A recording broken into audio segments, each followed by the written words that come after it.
Hey everybody, today we're going to have some fun looking at the different sensory spreadability characteristics of caprylic triglyceride, dimethicone 100,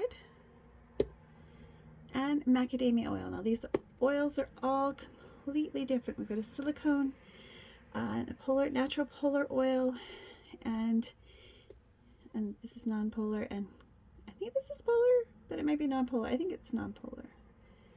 I gotta look at my notes. It is coconut oil derived, so it may be polar, so this one confuses me all the time.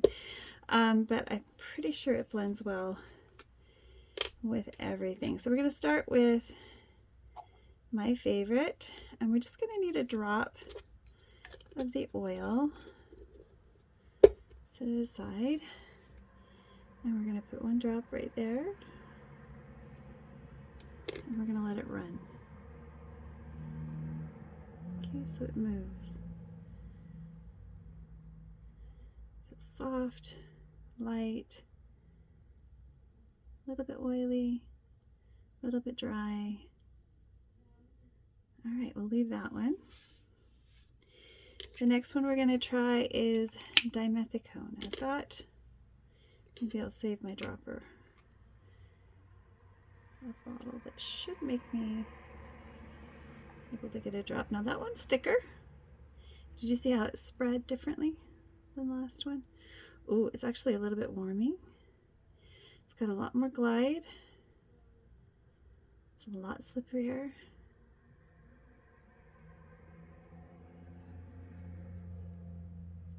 It's different. Very, very different.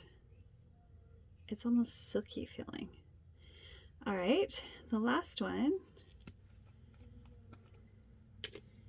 is our macadamia, which is a great emollient. I'm just going to drop right here. Oops, 2 drops like I did at the other one. I guess I should have done the run again. It's a lot oilier. You can see the differences. I'm going to see if I can take a picture. Well, I guess maybe I can. So we've got macadamia. It's a pretty heavier oil than the other two. The dimethicone feels similar. Has a lot of the same. And then caprylic is already like absorbing in. So I think the most absorbent, maybe because of the time lapse, I'm not sure, seems to be the CCTs, then the dimethicone, but then there's twice as much as the other two, so I don't know, I'm just trying to not get them mixed up here. Anyway, that's pretty cool. So that's how you start testing oils before you use them in your lotions, before you use them in your serums, before you use them in your oily hair preparations.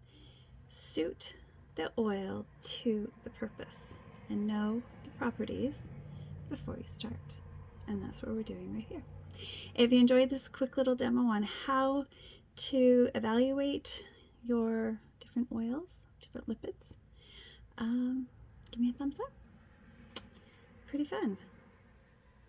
And I'm just going to give this some time and think about what kind of notes I'm going to take. Okay, bye for now.